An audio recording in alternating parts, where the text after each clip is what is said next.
Muy buenos días, buenas tardes y buenas noches, buenas madrugadas, buenas lo que sea. Bienvenidas y bienvenides otra vez a este podcast que no lo habíamos retomado hace mucho tiempo, la verdad, porque lo estamos tratando de tomar con calma porque nos da un poquito de ansiedad. Ya saben que Tengo ansiedad. ya saben que tanto Chinicuil como yo también tenemos nuestros respectivos canales del YouTube. También tenemos nuestras cosas que hacer, tenemos vidas humanas y todo lo demás. Pero hoy quisimos reunirnos nuevamente para hablar de un tema que nos parece sumamente importante y que obviamente había que abordarlo también en nuestro podcast. Y es la migración. Para muchas y muchos nos va a sonar esta palabra porque ya sea que eres un migrante o una migrante, o ya sea que has visto o te has encontrado con más de una y uno. La migración podríamos decir que es una parte natural de la historia de la humanidad y también de otros animales. Puede tener variadas causas, por ejemplo, la búsqueda de mejores oportunidades económicas, por ejemplo, escaparse de las guerras, de las dictaduras, de conflictos de ese estilo, persecución política en muchos casos y en ciertas épocas, la desigualdad social. Y ahora se nos viene muy fuertemente la migración climática. ¿Por qué? Capitalismo. Si bien la gente migrante puede contribuir muchísimo al intercambio cultural, al enriquecimiento cultural y al desarrollo económico de una región, no mucha gente piensa de esa manera, porque casi siempre se saca a relucir todo este discurso de la defensa patriótica, que el enemigo es este inmigrante cuando es pobre. Existen discursos racistas, clasistas y también de defensas de la frontera. Y los y las inmigrantes se enfrentan muchas veces a vulnerabilidades, explotación laboral, falta de acceso a servicios básicos, discriminación y muchas cosas más que vamos a estar hablando aquí, que estoy con mi buen amigo Chinicuil. Hola.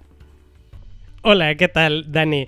Eres un poeta y eres, o sea, esto que acaban de escuchar no está guionizado en ninguna parte y me pareció súper bonito. Dani, tienes una lengua privilegiada, la verdad. ¿Te gusta mi lengua? Sí, de hecho, sí, tengo fotos de tu lengua distribuidas en la parte no visible de mi habitación, pero sí. Es muy bonito. Imaginarme eso me dio un poco de miedo. Sí, adentro de mi closet, de hecho, tengo una figura hecha de ti, de las cosas que he podido recolectar de ti, de tus pelos, tu lengua, fotos, etcétera. Sí. De chicle, sí, exacto. Pues, bueno, mi estimado Dani, qué gusto que otra vez nos reunamos y que estemos otra vez aquí en el pequeño manual de nada. Así como Dani mencionaba, yo creo que tampoco ha pasado tanto, o sea, de que la última vez que sacamos un episodio, la verdad, intentamos hacer uno cada X semanas, pero no lo logramos. Entonces, bueno, estamos aquí de vuelta con un tema que a los dos nos interpela bastante porque, como descubrirán dentro de poco, es algo que también nos toca a nosotros de manera muy cercana. Porque los dos estamos en procesos migratorios de manera muy distinta, en lugares al mismo tiempo muy parecidos y muy distintos. Y pues bueno, yo creo que también, haciendo un poco de spoiler, tanto en el territorio en el que solíamos vivir, que es Chile y es México, pues también hay procesos migratorios bien interesantes, entonces hablaremos de eso.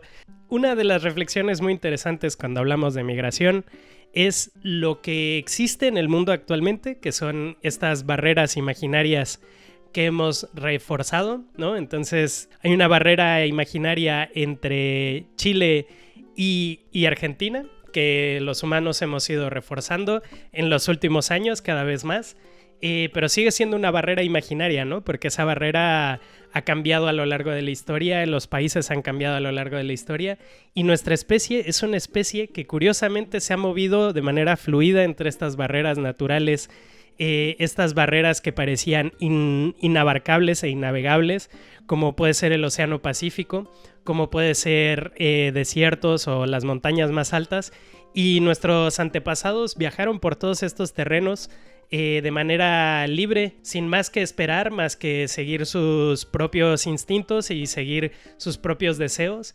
Y parece que hoy nos encontramos ante una realidad que corta esa esa misma manera que parece bastante natural de actuar del ser humano, ¿no? Porque queríamos empezar hablando de que el ser humano es una especie migratoria, ¿no? Tú, Dani, ¿crees que el mapa de Latinoamérica tiene sentido si tomamos en cuenta las fronteras actuales? ¿O qué opinas al respecto de eso? Yo creo que las fronteras no tienen ningún tipo de sentido. O sea, tienen sentido quizás para el desarrollo de los estados, tienen sentido para el desarrollo de fuerzas militares, ¿no? Y de la propiedad, de la propiedad territorial. Entonces, cuando hablamos justamente de que hay estructuras que son coercitivas, que se imponen sobre las personas que viven en una región, entonces el Estado y las fronteras van a ser elementos fundamentales del sistema de poder para limitar, digamos, la libertad, el movimiento de las personas, y va a perpetuar, obviamente, ciertas desigualdades económicas y sociales, porque al final de eso se tratan también las fronteras. Es por eso que yo en lo personal rechazo la noción de propiedad de la tierra en el sentido como de propiedad privada, ¿no? O sea, referente a un estado, referente a todo eso. Y yo creo que al final todos los seres humanos en general, ¿no? Tenemos derecho a habitar y desplazarnos de forma lo más libre posible por el mundo. Y no solamente los humanos, ¿eh? O sea, que también especies diversas que componen el ecosistema. Porque también esa es una cosa bien curiosa, pero las fronteras no solo afectan a los seres humanos, ¿no? También afectan a otro tipo de animales, sobre todo terrestres, que no pueden atravesar también como naturalmente podían antes este tipo de fronteras. Y también es curioso porque si hacemos un recorrido de la historia del continente que queremos llamar Abya Yala, pero ahora llamamos América, uno de los primeros yacimientos justo es en Chile, ¿no? Que es el yacimiento de Monteverde. Uh-huh.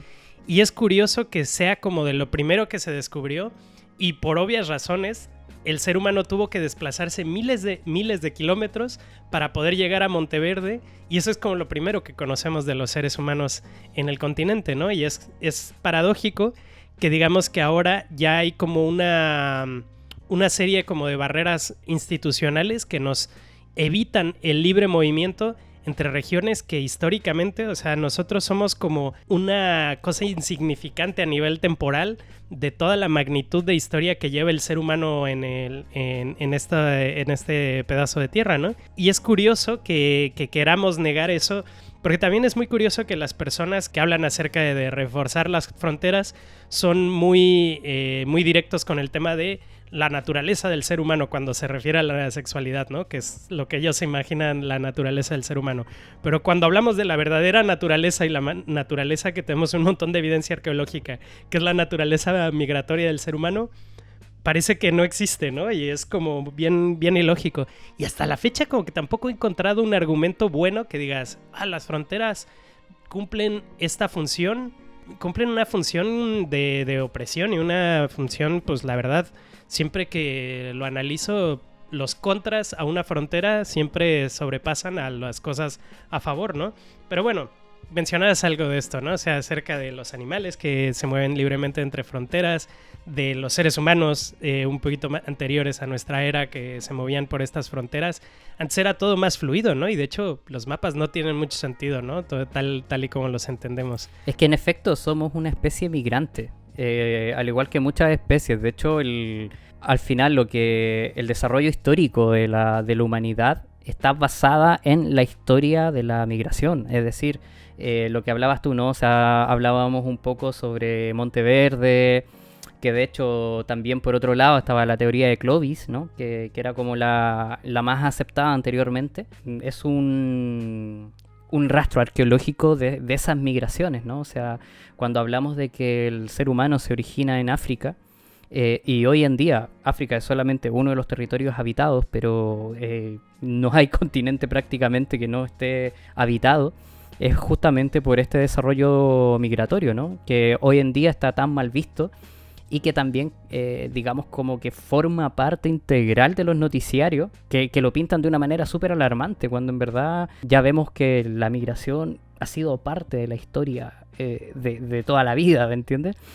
pero no, así como que para la prensa, para la televisión, para los periódicos y para todos los medios, digamos como que la migración es un fenómeno actual y es un fenómeno alarmante, ¿no? O sea, es como que hemos escuchado quizás en nuestros territorios, ya sea en México, en Chile, en Argentina, en cualquier país, sobre este tema, de que, claro, o sea, como que la gente inmigrante son una amenaza para la cultura, hasta para la raza, incluso a veces hablan, ¿no? O sea, como son una amenaza para nuestra raza, para la raza, la raza. Claro, y también me da curiosidad, Dani, tú que tienes más idea de historia, ¿tú sabes más o menos cómo fue que se empezaron a estructurar las fronteras tal y como las conocemos?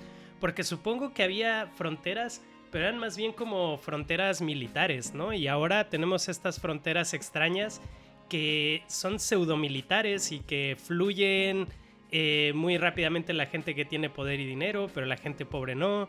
¿Cómo es que se empiezan a estructurar este tipo de estructuras? Creo que una de las teorías más aceptadas habla de que la estructura, digamos, de frontera y de límites justamente se desarrolla en el Neolítico. Cuando el ser humano pasa de ser nómade a ser sedentario, que obviamente muchos otros pueblos siguieron siendo nómades, ¿no? Hasta el día de hoy, pero cuando una gran porción de seres humanos pasa a la vida sedentaria, empiezan a construir obviamente sus casas, ¿no?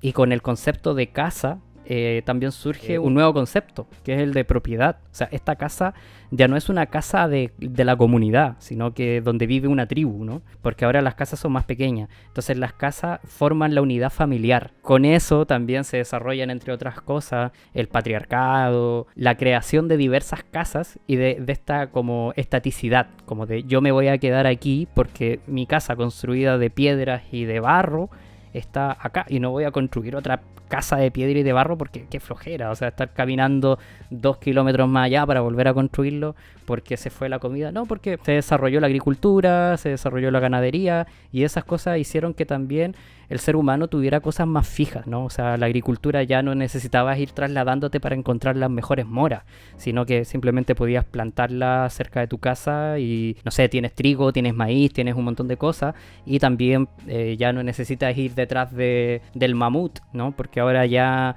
puedes juntar un cerdo con una cerda y tienen 5 cerdos y te los comes. Entonces, junto con esto, se empiezan a crear estas grandes ciudades, ¿no? O sea, como una aglomeración de 15 casas, de 30 casas, luego de 100 casas y todo. Empezó este desarrollo de la propiedad privada y esto lo explica más o menos bien Engels en un libro que no me acuerdo en este momento el nombre. El origen de la familia o algo así. Sí, exacto. Algo por el estilo. Y ahí como que plantea súper bien, digamos, como esta teoría, ¿no? O sea, de que así probablemente se habrían desarrollado. Y con eso, con las fronteras, fíjate que también surgen las guerras. O sea, bueno, con la propiedad privada surgen principalmente los conflictos por propiedad y posesión de tierras, de campos, etcétera. Y ya se empiezan a poner muros, o sea, las primeras ciudades con estos sigurat gigantes y todo, cuando hablamos de Mesopotamia y todo lo demás, ya como que tienen estos muros alrededor, porque cuando ya empiezas a hablar de una propiedad, tiene que surgir una figura que distribuya esta propiedad, que la administre, y con esto surgen las autoridades, por ahí tiene que haber algún consejero, ya sea basado en la espiritualidad, entonces también el desarrollo de las religiones y el Estado. Finalmente tienes como este desarrollo de una idea de construcción de este territorio es mío, hay que protegerlo. Hay que protegerlo del enemigo extranjero que va a llegar acá y probablemente nos quite lo que es nuestra propiedad. Y ahí tienen que surgir ejércitos. Y así sucesivamente. Es algo que sucede en muchas partes del mundo, pero en muchas otras partes del mundo hay procesos distintos, ¿no? O sea, hay ciudades que surgen en el Neolítico, que ahora también cuando hagas la edición, no sé si te acuerdas de la ciudad esta famosa en Turquía que es así del Neolítico, que es una ciudad que solamente, o sea, es tan antigua que la gente piensa que igual no era una ciudad, sino era como una estructura ocupada por grupos nómadas. ¿Ur? No, se llamaba, a ver, Ciudad Turquía Antigua.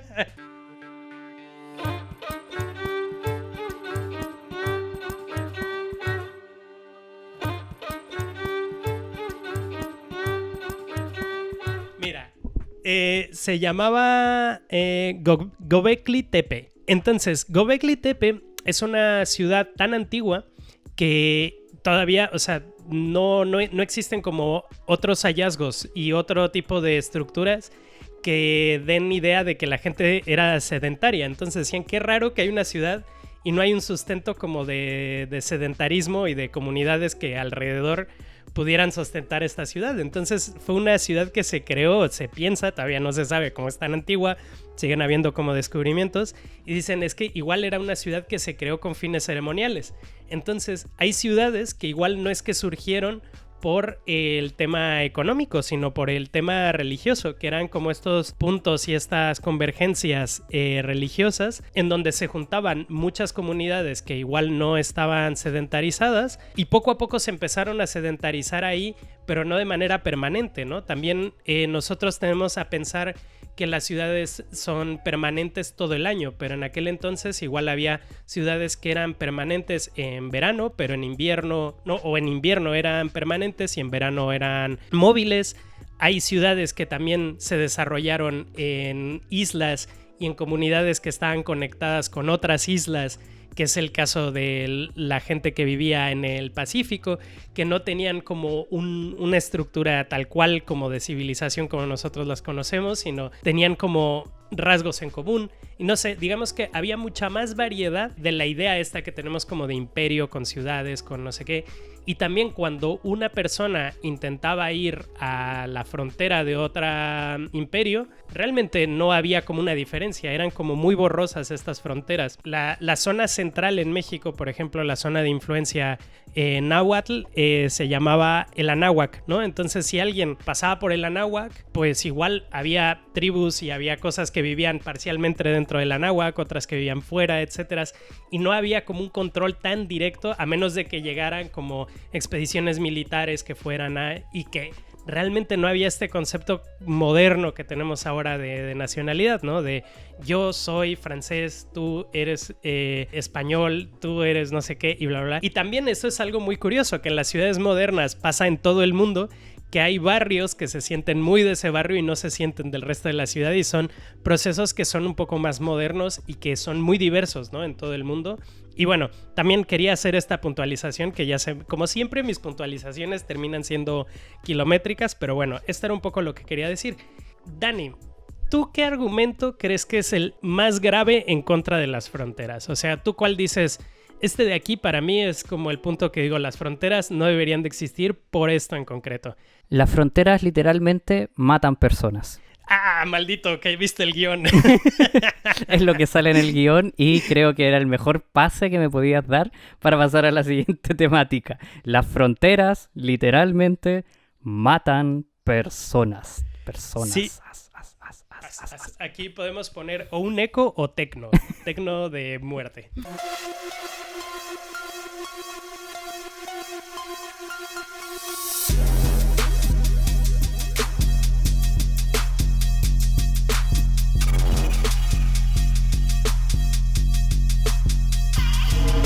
¿Por qué también nosotros llegamos a pensar que las fronteras son como algo más burocrático y algo un poquito más limpio, y que en la realidad las fronteras son organismos de opresión tan fuertes que terminan matando a miles de personas anualmente en todo el mundo?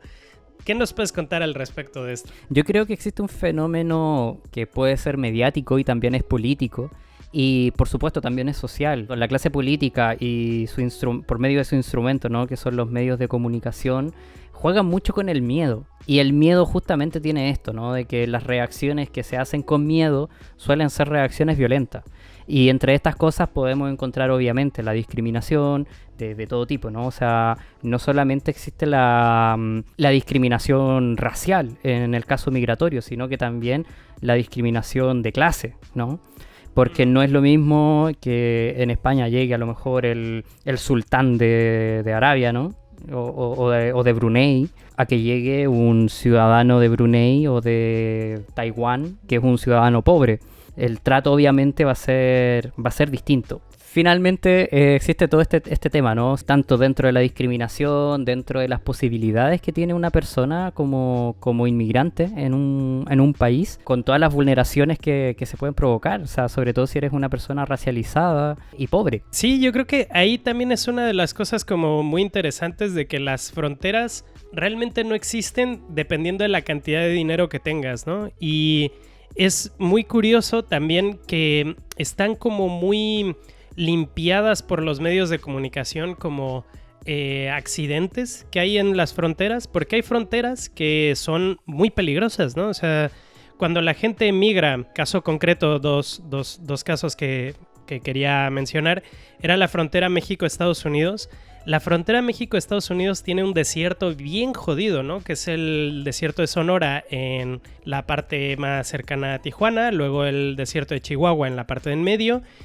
Bueno, es un complejo de desiertos que atraviesan desde el Océano Atlántico hasta el Océano Pacífico, que son desiertos que no solamente son muy muy duros, sino que hay especies de animales que se comen los cuerpos de los migrantes que van yendo de un lado a otro. Entonces no solo es que matan a los migrantes de camino las condiciones climáticas, sino que después es muy difícil contabilizar cuántos migrantes murieron porque no hay cuerpos, ¿no? Se encuentran pantalones, se encuentran objetos a lo largo del desierto y se piensa que son objetos que dejaron los migrantes, pero muchas veces son objetos que dejaron los cadáveres de los migrantes. Lo mismo sucede en el Mediterráneo, ¿no? En la zona migratoria entre África y Europa o Arabia y Europa. Bueno, también obviamente tenemos que puntualizar, estamos usando África como un término paraguas y Arabia también como un término paraguas, y también el desierto obviamente no solamente en México hay mexicanos migrando hacia Estados Unidos, sino mucha gente de todo el continente está migrando para allá. Pero bueno, son zonas que matan constantemente, y no solamente es el hecho de una muralla donde haya un guardia con pistolas, como puede ser el caso de la frontera en Palestina, o como puede ser el caso en la frontera en Marruecos, donde hay guardias armados matando a migrantes que quieran pasar de un lado a otro, ¿no? Que ellos consideran migrantes, pero son gente que igual un par de años atrás hubieran sido personas que tenían familia de un lado y solamente iban a visitar a su familia y trabajaban de un lado y otro. Y es como este tipo de dinámicas solo existen y solo están presentes para las personas que menos tienen, ¿no? Es algo que después quería hablar de la obra de Daniela Ortiz, porque ella también hace como algunas puntualizaciones y unas críticas muy interesantes. Pero bueno, no sé si tienes algo más que añadir a esto, Dani. Sí, claro, que yo creo que también juega mucho a favor de los estados y a favor de la militarización de las fronteras esta relación que se hace entre la pobreza y la introducción de las drogas. Como que es muy raro que revisen a una persona a lo mejor de una clase acomodada con respecto a la tenencia de drogas, por ejemplo. No obstante, como que se estigmatizan a ciertos países que suelen ser países obviamente de lo que llaman tercer mundo, ¿no? Como Colombia, Bolivia, como Perú o México, ¿no? De justamente esta como introducción de drogas que por cierto son consumidas en estos países que se dicen desarrollados, ¿no? Y que vaya que las consumen, ¿no? O sea, desde militares hasta, por ejemplo, en el caso de Chile, de los principales que introducen drogas en realidad es la Armada, es la Marina. Fíjate, y que introducen drogas súper duras y que las utilizan, digamos, entre ellos. En general, el aparato militar utiliza mucho la cocaína, por ejemplo, para el desarrollo de sus actividades. Y eso no es ningún secreto, o sea, de hecho se han filtrado muchísimas veces información supuestamente secreta en donde se habla abiertamente de introducción de drogas por medio del Océano Pacífico. De instituciones armadas, ¿no? O sea, instituciones castrenses, digo. Entonces como que... Todo es culpa de Cuba. Castrenses. Entonces, claro, yo creo que ocurre este fenómeno, ¿no? Y como ocurre este fenómeno es que justamente es la excusa que encuentra el ciudadano común también, que viene, digamos, de todo este bombardeo informativo, de no sé qué me pasa con los conceptos hoy, informativo. Bueno, a ver, tenemos que aclarar que Dani estuvo haciendo una mudanza por los últimos 3 días y está destruido física y espiritualmente, así es que si dice algo es plenamente justificable. Yo no tengo ninguna excusa. Capitalismo, sí. Yo no tengo ninguna excusa. Yo si digo alguna estupidez es porque digo estupideces sin sentido. Pero Dani tiene excusa. El día de hoy, él realmente está muy, muy jodido, pobrecito. Me cagué la espalda, tengo que decirlo. Cargando un mueble. Cargando un tocadiscos. No, Dani, pobrecito, dude. ¿Y qué? ¿La lumbar o qué fue lo que te jodiste? La verdad es que no lo sé. Yo sé de historia, pero no sé de las partes del cuerpo. Yo te puedo decir... ¿La parte de abajo de la espalda o la parte de arriba? Claro, donde está el ombligo, pero arriba. Ah, ok, sí, bueno, el metacarpo carpiano. En la mitocondria. En la mitocondria, sí. La mitocondria derecha. Sí. La mitocondria derecha es bien dolorosa, cabrón. No, pobrecito. Sí, me cagué el ADN, es que sí, jodido. Estás mal. O sea, cargó tantos muebles que se le desajustó el ADN, imagínatelo. A ese nivel llegamos, fíjate. A este nivel llegamos, sí. No, pues es que sí, Dani, o sea, yo creo que también aquí has tocado un tema que es bien interesante, que es el tema de cómo los medios de comunicación siempre van a estar instrumentalizando la guerra contra los migrantes de manera muy diversa, y el tema de la guerra contra las drogas es algo que se usa para criminalizar a la gente pobre que está atravesando las fronteras. Y hay un libro que tengo muchas ganas de leer, leí un artículo que escribió el autor y me pareció muy bueno, que se llama El narcotráfico no existe, que es una reflexión acerca de cómo el Estado y el narcotráfico son indistinguibles si empiezas a escarbar lo suficiente, ¿no? Y es como... Realmente los medios de comunicación llaman narcotráfico a la parte del Estado que quieren criminalizar, ¿no? Y está bien interesante. Voy a ver si lo puedo conseguir y lo ponemos ahí también en la descripción de las redes sociales para que puedan seguir este libro, que recuerdo era de un chico que se llama Osvaldo algo, no me acuerdo, pero bueno, ahí lo ponemos en la descripción. Y también es algo que es bien común, como cuando criminalizamos algo es bien común como pensar que esa es la realidad y que es así como se debería hacer. Y por eso quería regresar un poquito a la obra de Daniela Ortiz, porque ella es muy buena desarticulando estas mentiras y estas falacias. Entonces, Daniela Ortiz es una artista peruana, me parece, que estuvo viviendo en España durante muchos años y ahora está de regreso en Perú por, de hecho, bastantes ataques que tuvo aquí por parte de la ultraderecha, incluso de la izquierda. Y ella hacía como mucha crítica al tema migratorio y tiene una pieza que es una transfusión de sangre que le hizo un amigo suyo que era español, ¿no? Entonces dijo, yo ya tengo sangre española, ya puedo tener más derechos, ¿no? Y era hablando de este tipo de... Pues sí, de sinsentidos que nosotros llegamos a pensar de por haber nacido en algún sitio. Miramos hacia atrás y siempre decimos, como la gente de la antigüedad creía en reyes y los reyes son una tontería, y ahora creemos que alguien por nacer en un país tiene más derechos y más privilegios que otro, ¿no? Y es como muy curioso, ¿no? Y bueno. Fíjate que de hecho hay un anarquista peruano también, que me parece que es él, que tenía una frase muy bonita. A ver, a este tipo que se llamaba Manuel González Prada le tocó vivir justamente el tema de la guerra del Pacífico, la guerra entre Chile, Perú y Bolivia. Y resulta de que él decía que respecto de las patrias, que no existen las patrias y que solamente lo que divide a las personas son las clases sociales. O sea, como él decía, si existen patrias, existen las patrias de los ricos y las patrias de los pobres. Y a esto le añado de que, por ejemplo, yo me he dado cuenta que tengo más en común con una persona pobre en España, en Italia, en Perú, en Bolivia, en Brasil, en Argentina, que con una persona rica en Chile. Y viceversa, o probablemente un pobre en Alemania tenga más en común con un pobre en Grecia o con un pobre en la India que con un rico en su mismo país.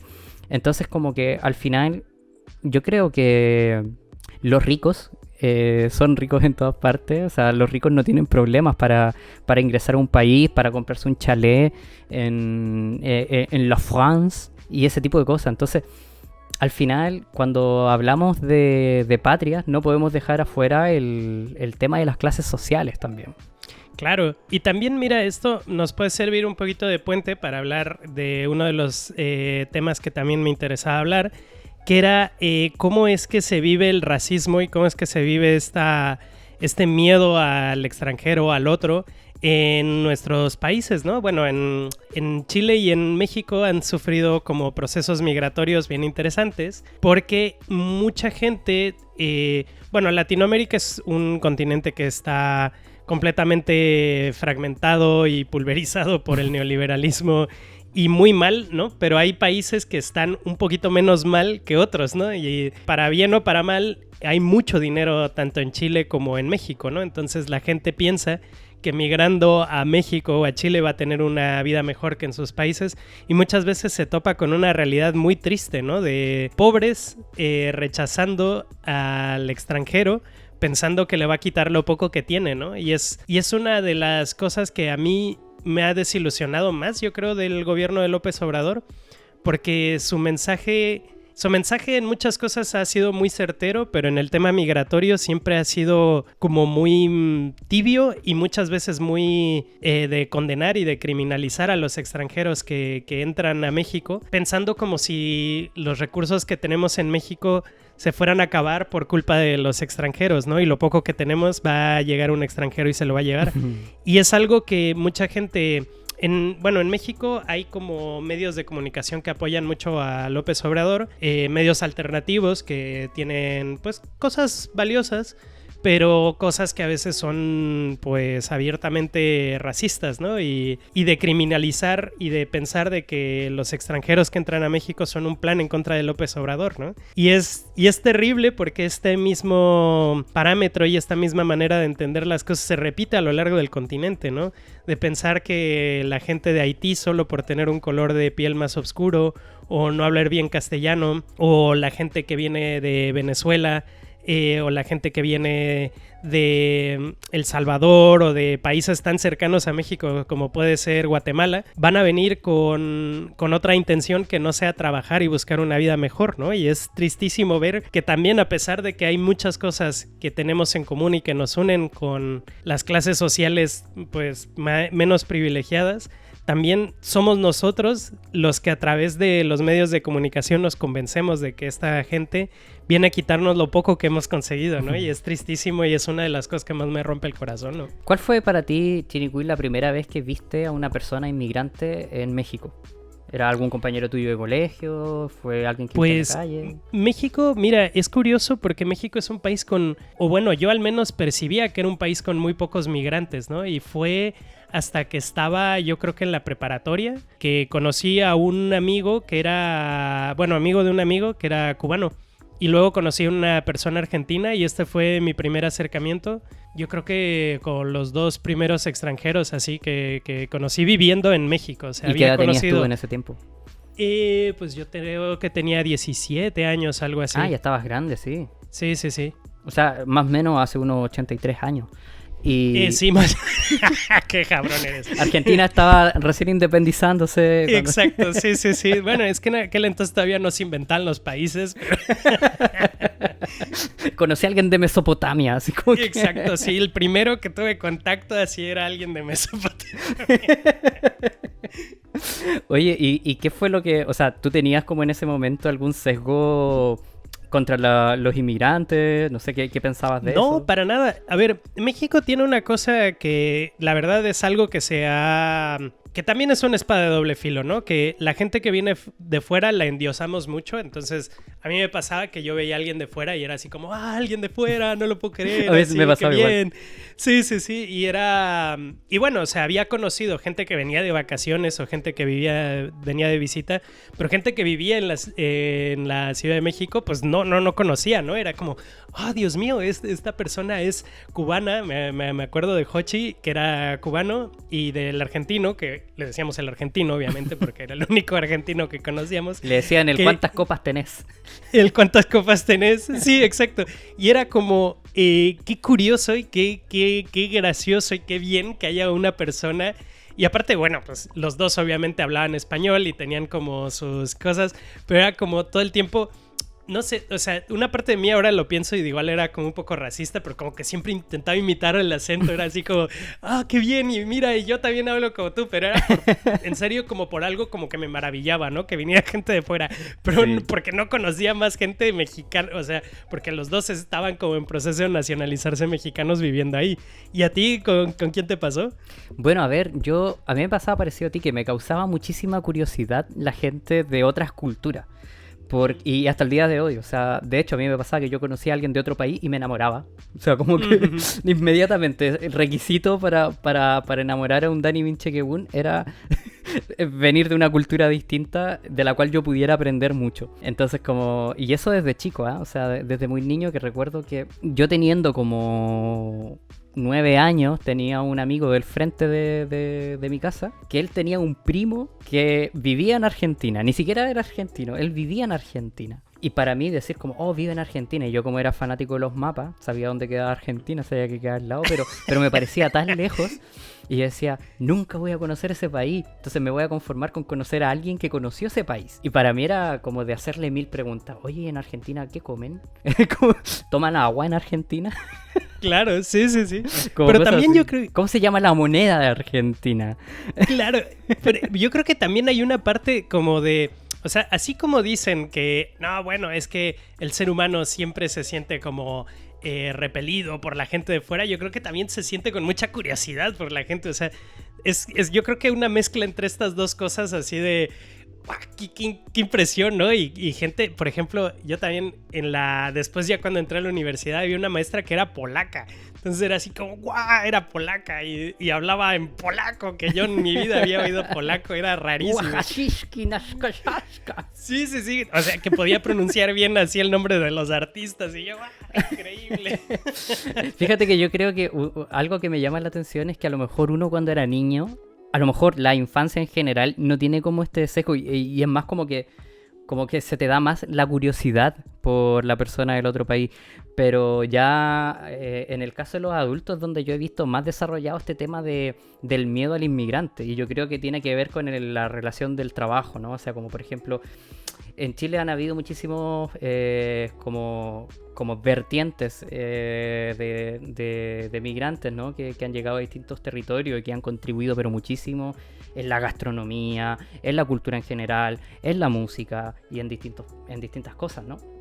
Recuerdo que, por ejemplo, con Perú, que en un momento había muchísima, o sea, ni muchísima, o sea, pero como que empezó a ser más evidenciable que había una inmigración peruana y boliviana, y eran, yo creo, como las personas más discriminadas en cierto momento. Y yo creo que todavía lo es. De hecho, obviamente, si para una parte de la sociedad chilena, si hay que poner en una balanza al inmigrante polaco, al inmigrante ruso, serbio, versus el inmigrante peruano, como que evidentemente se van hacia la rubiedad, ¿no? O sea, rechazan la morenidad que representa para ellos la persona peruana, que no es distinta a la persona chilena, obviamente. Después se dio otro proceso que era ya con la gente de Colombia. Y ahí también, o sea, la televisión, los programas de televisión, los humoristas que iban al Festival de Viña, se encargaron también de crear esta idea de que las colombianas eran prostitutas, de que los colombianos eran narcotraficantes,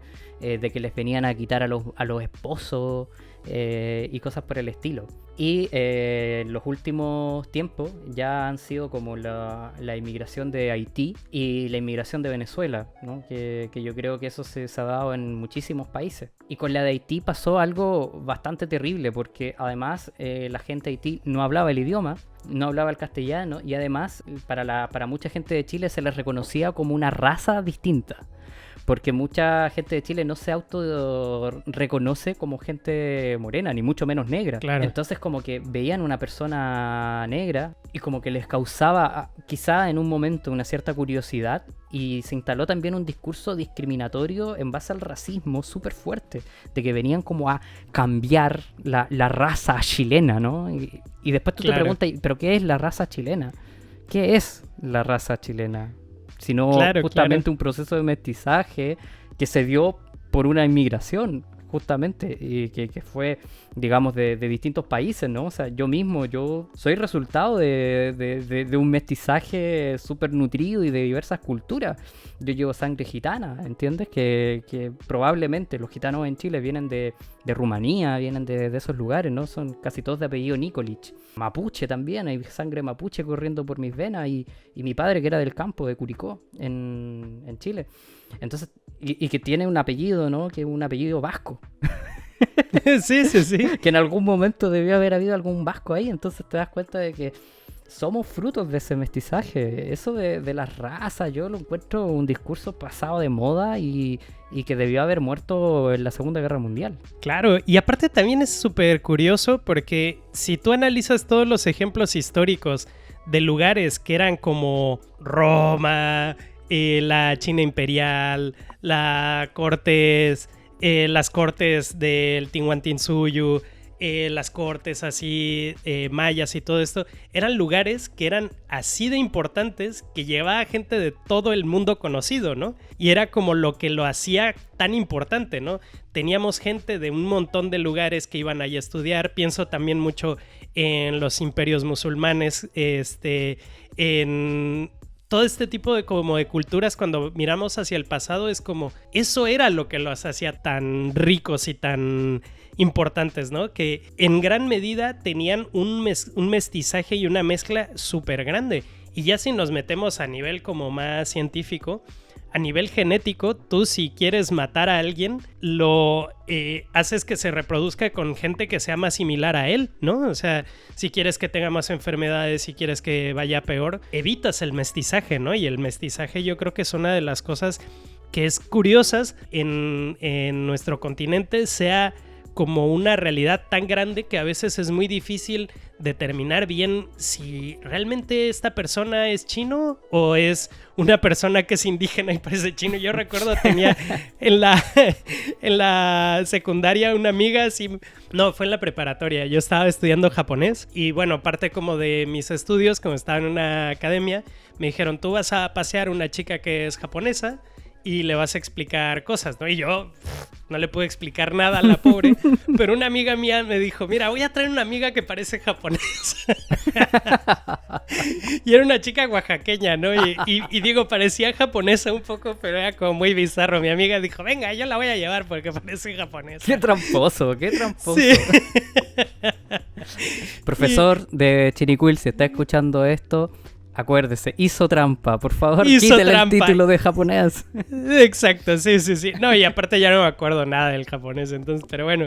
Sí, no sé, es como ese tipo de cosas que ahora como que parecen como lo más lógico y lo más limpio y lo más... Los países nórdicos, la gente allá en los países nórdicos son porque son nórdicos. No, para nada. O sea, de hecho, los nórdicos tienen un montón de cosas, las cosas buenas precisamente porque tienen un mestizaje mayor y una comunión de ideas mayor que en otros países, ¿no? O sea, bueno, no sé, he tenido la oportunidad de estar en Holanda y en Holanda la gente es enorme, pero tú ves a gente de raza negra, gente, bueno, no de raza, de...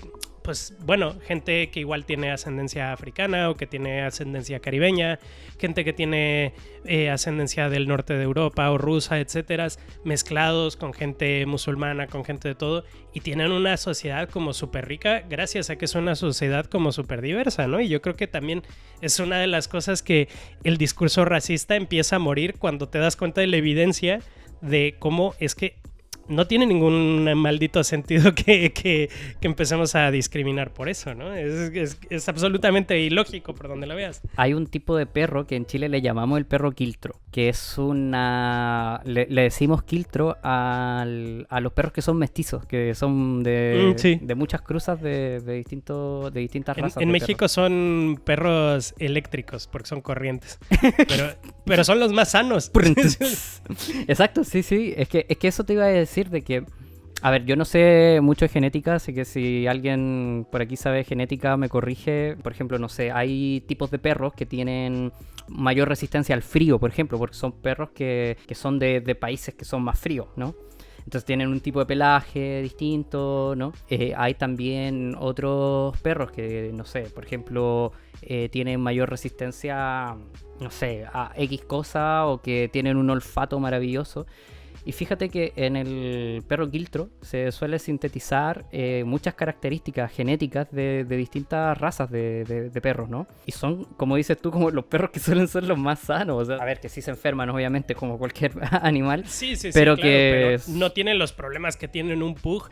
Los pastores alemán, sí, o sea, los pastores alemán tienen problemas de cadera porque obviamente los mezclan solo con pastores alemán. Los pugs tienen problemas respiratorios. Es que Hitler daba el ejemplo justamente con el pastor alemán. Cuando Hitler hablaba como de su teoría racial, ponía como ejemplo al pastor alemán, porque él decía, no, a ver, ¿qué pasa si tenemos un pastor alemán y lo mezclamos con un Cocker Spanish, por ejemplo? Lo que sale de resultado como una cría ya no va a ser ni pastor alemán ni Cocker Spanish. Y ahora si mezclamos a este tipo, a este perro que tiene sangre de pastor alemán con Cocker Spanish, lo mezclamos con un pug, con un carlino, lo que va a salir no es ni siquiera un cuarto del pastor alemán. Entonces él decía, al final el pastor alemán se va a perder. La raza del pastor alemán se va a perder, se va a quedar atrás en la historia y van a ser otras razas las que van a surgir. Y implantaba este miedo de que eso mismo iba a pasar con la raza aria, ¿no? O sea, con la raza germánica. Claro, porque también, a ver, una cosa que tenemos que aclarar es que las razas de perros fueron creadas por los seres humanos. Exacto. Y que la diversidad que hay en razas de perros es la diversidad de distintos grupos humanos que empezaron a criar a sus perros con las necesidades que tenían.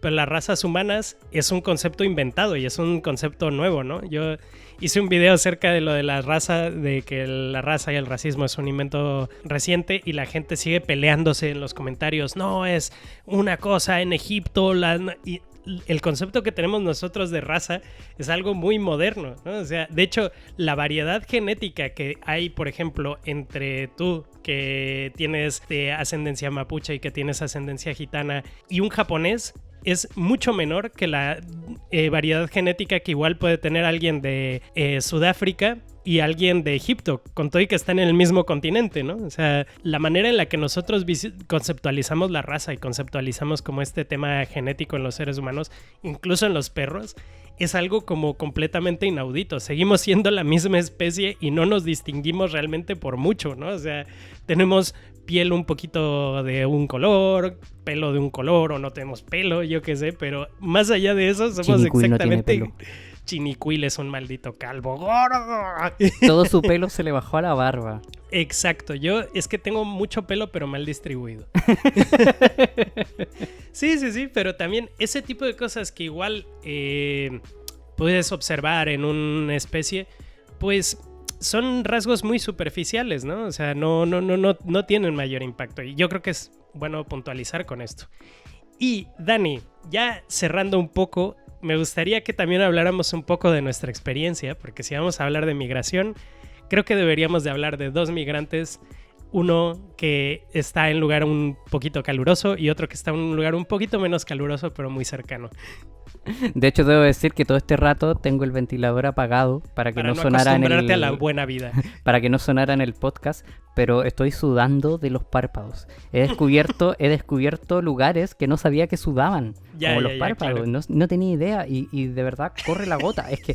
Es que Murcia, yo pasé el sáquenme Latinoamérica, el sáquenme de Murcia. Sáquenme de Murcia. Pero es solamente en verano, porque en invierno se está bien, ¿no? En invierno es como lo que para mí era el otoño. Era como sí, puedes andar con una camisa y una chaqueta encima y listo, ahí está el invierno. No más allá de eso. Súper bien.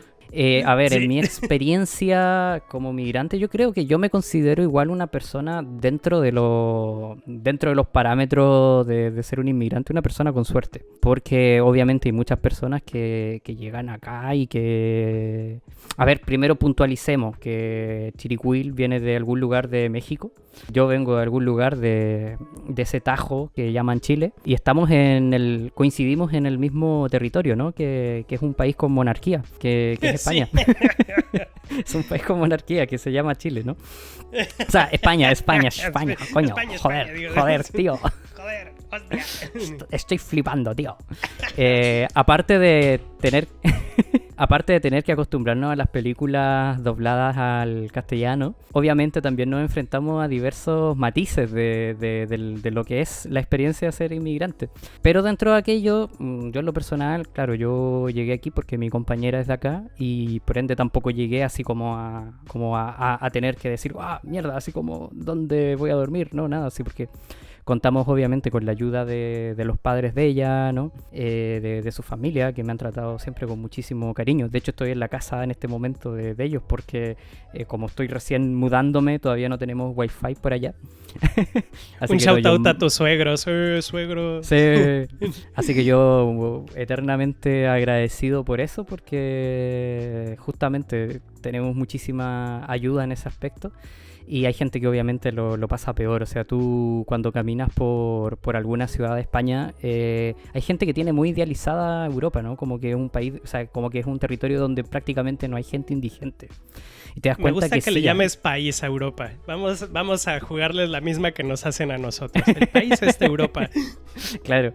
Te das cuenta de que sí hay bastante gente indigente. Y basta acercarse un poco y te das cuenta de que muchas de las personas indigentes son justamente personas inmigrantes.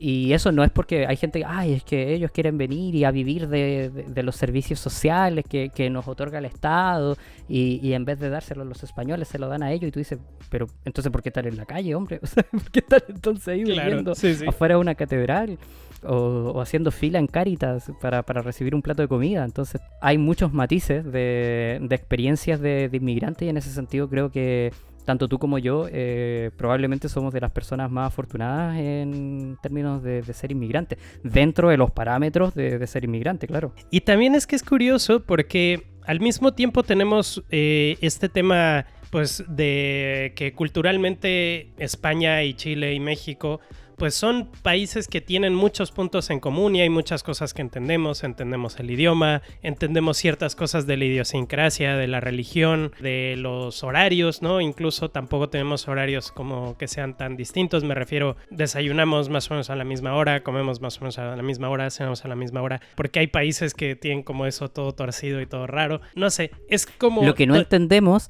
es por qué la película Duro de Matar aquí se llama La Jungla de Cristal.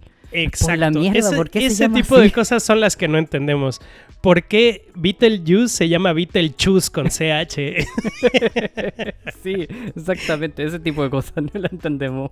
¿Por qué? Sí. No, hoy estaba viendo también un comediante que decía...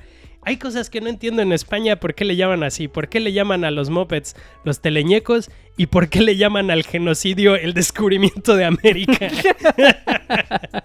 Y yo dije, es un grande, eres muy grande. Sí, pero bueno, yo creo que también es muy interesante porque, mira, de hecho hace un par de semanas le pasó, bueno, yo tengo un caso como muy parecido al de Dani, mi pareja es de aquí también y me ha ayudado siempre un montón y yo también con mis suegros estoy en eterna deuda, la verdad han sido pues los que me han ayudado a que yo me quede por aquí, ya llevo 12 años. El oro, pinche cabrón. Se llevaron el oro, pero me dieron besitos. No, porque también... Mira, Dani, yo creo que también dijiste algo que es muy cierto, o sea, la gente, o sea, la familia de mi pareja es como muy, pues son de gente de clase trabajadora y siempre me han querido un montón y me he sentido como en mi familia cuando estoy con ellos y es gente que también digo, carajo, o sea, se llevaron todo el oro desde allá, La Plata, etcétera, pero no se lo quedó la gente de clase trabajadora, se lo quedaron la gente que eran los que tenían más poder, ¿no? Ese oro se fue a Moscú, fíjate. Se fue a Moscú, el oro de Moscú, sí. Y que también digo, es dentro de todo esto, me pasó una vez así que venía de regreso en el taxi y de hecho así como que me quedé como muy afectado, ¿no? Había un chico que también era migrante conduciendo el taxi y él era pakistaní, ¿no? Y que también esa es otra cosa, o sea, nosotros si vamos caminando por la calle podemos pasar por españoles por cómo estamos vestidos, ¿no? Y hay gente que usa pues indumentaria que no es occidental y que ya eso les causa un rechazo, ¿no? Y decía, es que a mi madre siempre le insultan cuando va en la calle. Y yo dije, es que yo si pasara por eso, en serio estaría profundamente indignado constantemente, ¿no? Y me desmoralizó mucho y dije, con todo y todo, o sea, hay un momento en el que tú y yo, tú, Dani y yo, Juan Diego, cuando abrimos la boca, ya nos convertimos en ciudadanos de segunda, ¿no? Afortunadamente no nos perciben como ciudadanos de segunda y hay muchas cosas que pues obviamente el gobierno español gestiona mucho mejor temas de migración que el gobierno chileno, que el gobierno mexicano, pero aún así nosotros pasamos a ser una categoría siempre de segunda y son procesos migratorios que con toda la suerte que hemos tenido, nosotros dos llevamos viviendo, Dani un par de años, yo llevo viviendo 12 años y regularizar la situación migratoria me ha costado la vida y a Dani, él se los puede contar de primera mano lo difícil que es sencillamente hacer un trámite que es legal, que es el trámite más sencillo en cualquier otro país, que es casarse. Pareja de hecho. Para ser pareja de hecho, sí, que es en México se llama pareja civil, ¿no? Que es, pues bueno, voy a juntarme con esta persona y pues bueno, pues obviamente pues, esta persona y yo queremos vivir en el mismo país porque si no, no nos hubiéramos casado, ¿no? Todo ese proceso que debería de ser lo más sencillo del mundo es un proceso que se empieza a complicar poco a poco, sí. Se empieza poco a poco a complicar trabajar, se empieza poco a poco a complicar salir de casa segura en qué situaciones y es una serie de complicaciones que a pesar de lo afortunados que hemos sido, y yo creo que Dani, esto tienes toda la razón, o sea, es algo que hemos tenido mucha suerte y pues de que nos han recibido gente que nos quiere y gente que nos ha tratado muy bien, pero también es una realidad que mucha gente migrante no se encuentra y aún así tiene que pasar por todas estas limitantes y estas mierdas que tenemos que pasar toda la gente que migra, ¿no? Que es regularizarnos, sacar papeles, poder trabajar y todo este tipo de cosas que toman mucho tiempo y es muy desalentador, ¿no? Como muchas veces, ¿no? De hecho es posible que en mi caso saque ya la residencia por arraigo que más que por pareja de hecho, porque la demora, siento que se supone que es un trámite rápido el de pareja de hecho, o sea, se supone que lo hicimos porque era el más rápido y la verdad es que nos han dicho que posterior a la pandemia se han tenido como retrasos y cosas por el estilo, y un retraso de 1 año. Sin embargo, ya ha pasado más de 1 año y todavía estamos esperando a que nos den cita. Y nada, o sea, estamos en ese trámite y creo que en lo personal, las veces en que me sentí un poco más discriminado ha sido en el proceso de buscar un departamento. Eso es durísimo, ¿eh? Sí, de hecho, por ejemplo, ahora estoy compartiendo hace solo 2 días, compartiendo vivienda con algunos amigos más, aparte de mi compañera, y yo no pude aparecer, por ejemplo, en el contrato, y de hecho estoy un poco ahí como de extranji, como se dice acá. Estoy un poco así como disimuladamente, o sea, yo legalmente no vivo en ese lugar, ¿me entiendes? Como que no pude ir a la firma, de hecho tuve que ir solamente una vez a hacerme pasar por acompañante para ir a ver el lugar y poder opinar, digamos, de si me gusta, no me gusta, de mira, le encontré este defecto. Las otras personas sí pudieron ir más veces porque fueron a firmar el contrato, porque fueron a recibir las llaves, y yo no pude ir a ninguna de esas veces. Entonces como que ya tenía un poco borrosa la imagen de cómo eran las habitaciones y todo eso. Y quizá en ese tipo de situaciones uno se siente un poco más como marginado, ¿no? Por las inmobiliarias, cuando intentas regularizar tu situación. O por ejemplo, una vez que me quise atender en el médico la primera vez, la verdad es que igual me atendieron un poco mal. Me dedicaron muy poco tiempo, todo tenía que ser muy rápido. Cosas por el estilo así que son como a lo mejor un poco sutiles, pero que son muestra también de eso, de que hay como una cierta marginación. Sí, ¿no? Y también yo creo que el tema inmobiliario es súper claro y evidente. Y ahora me estoy acordando del caso del compa de Racismo Ilustrado, que me parece que él es español, bueno, creo que sí, o sea, es de ascendencia de algún país africano, no recuerdo bien, pero él es español y a él incluso le cuesta trabajo muchas veces que la gente en las inmobiliarias le hagan caso, que le regresen las llamadas y todo esto, y es como, carajo, o sea, es una persona que medianamente ha vivido prácticamente toda su vida aquí y es una persona que aún así solamente por su apariencia ya ni siquiera es el pasaporte, es como, carajo, o sea, yo soy de aquí ya, o sea, no me escuches el acento pendejo, ¿no? Y es como... Y a mí me pasó cuando estábamos buscando piso con mi esposa, pues recuerdo que la de la inmobiliaria estuvo hablando con ella y, y le dijo, bueno, tú como eres de aquí sí te lo vamos a alquilar, pero estamos buscando gente que sea de aquí. Y le dijo, mi pareja es de fuera. Dijo, bueno, no, pero bueno, no sé qué. Y yo cuando vine a ver el departamento dijo, bueno... hay dos parejas porque queremos alquilar el departamento a una pareja, pero hay dos parejas, unas que son lesbianas y yo creo que mejor vamos a ir con ustedes. Y yo así como, ¿what? O sea, es como, no puede ser, todo muy turbio, o sea, que al final, o sea, era la persona del inmobiliario, o sea, ni siquiera era el dueño del departamento, pero es como, me parece como asqueroso porque este tipo de cosas limitan en cosas que igual puedes encontrarte gente que sea como un poco más concienciada, un poquito más, pero es el lugar a donde vas a vivir, es el lugar a donde vas a fucking vivir. Yo no sé, Dani, si tú también has tenido encuentros con la policía en este lugar maravilloso. Todavía no. Pero la policía, en el momento que nota que no eres de aquí, uff, racismo premium, ¿eh? O sea, racismo de pedigrí absoluto. Creo que solamente una vez hablé con un policía y fue el 2020, porque yo el 2020 había venido aquí, estuve en Andalucía, pero vine de visita. Una visita que se extendió por sí, el tema por la del pandemia. Exactamente. Fue sin querer. Yo venía solo por 20 días y me quedé 6 meses. Y resulta de que cuando recién decretaron esto de que se podía salir, digamos, a trotar, a hacer ejercicio, te daban como una cantidad de horas, como que podías salir 2 horas o 1 hora a trotar a tal hora, de tal hora a tal hora. Y en una ocasión yo dije, bueno, voy a aprovechar de salir, no voy a trotar, pero voy a caminar por allí. Fíjate que me senté en un banquito y apareció una patrulla. Y yo dije, mierda, la policía, me van a pegar. Pero es que uno viene con la costumbre de Chile. Ya, claro. Como, viene la policía, me va a pegar. Me van a golpear. Y fíjate que de hecho me llamó la atención porque me saludó así. Como, ¿Y tú? Hola, buenas tardes. Y yo como, no me vas a pegar. Como que me estaba así, ¿me vas a pegar? Y yo como, hola, buenas tardes. Y me dice, es que no puedes estar sentado porque esta es la hora en la que tienes que trotar. Yo le dije, y no me puedo sentar y seguir trotando después, o sea, como para descansar. Me dijo, bueno, a ver, sí, pero trata de que no te vea la policía.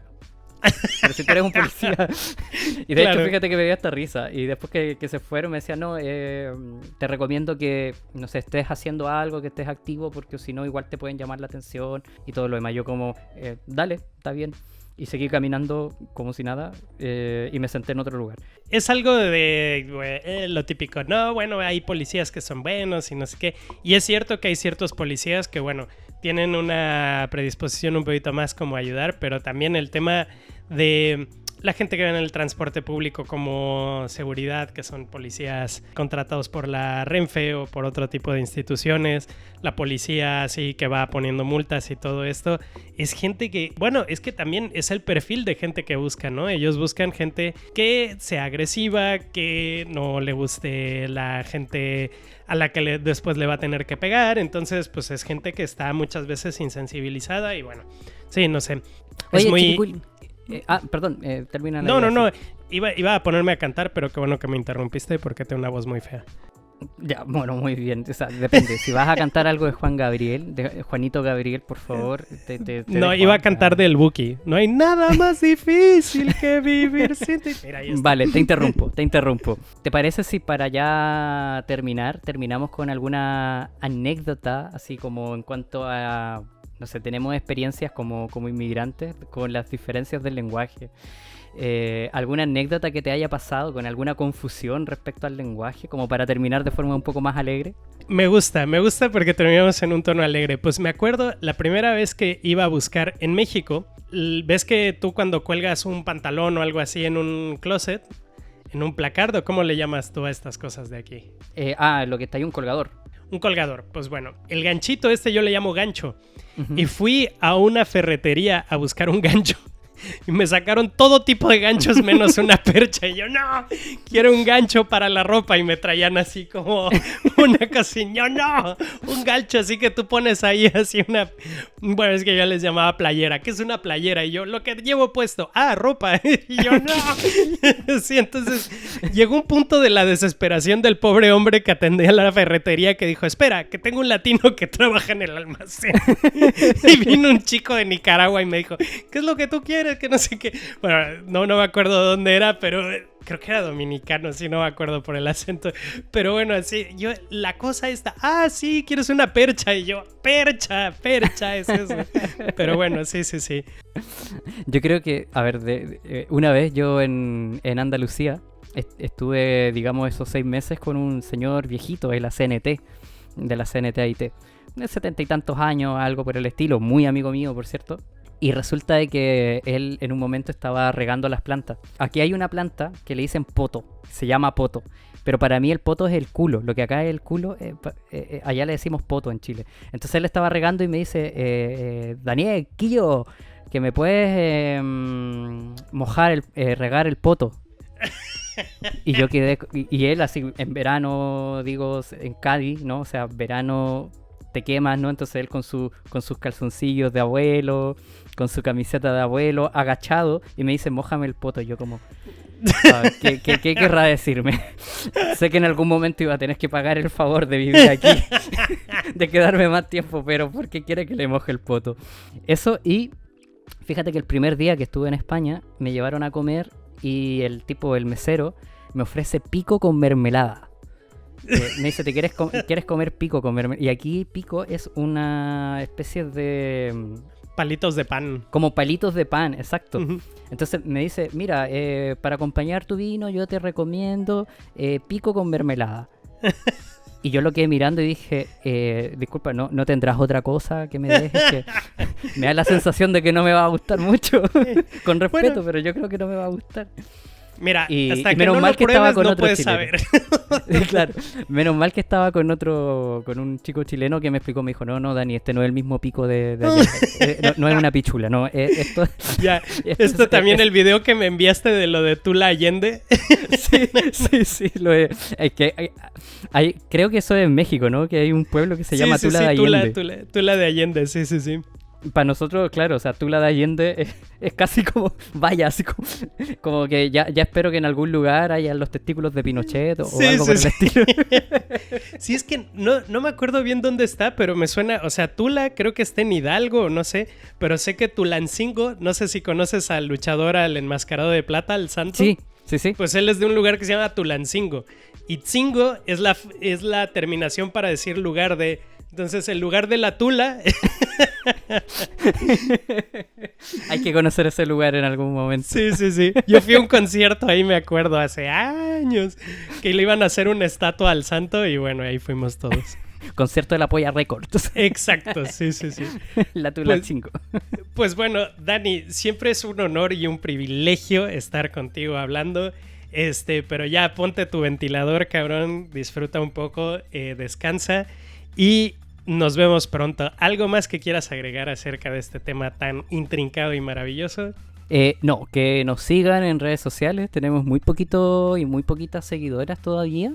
Estamos creciendo, somos 2 humildes personas que tienen sus canales de YouTube más o menos pobres. Y nada, que nos sigan en nuestro podcast, en Spotify, en YouTube, Instagram también. Y nada, nos pueden buscar, ¿cómo? Dilo tú. En Instagram como Manual de Nada. Y estamos en bastantes plataformas de podcast. Estamos en lo que viene diciendo Spotify, en Google, en YouTube y en iVoox. Y me parece que en alguna que otra más. Pero en estas 4 seguro que nos encuentran. Te dejo un tremendo abrazo. Siempre un gusto hablar contigo. Y nada, un gran abrazo y un beso a toda la gente que nos está escuchando. Muchas gracias por la paciencia y volvemos pronto, espero. Muy pronto, muy pronto. Bye. Chau.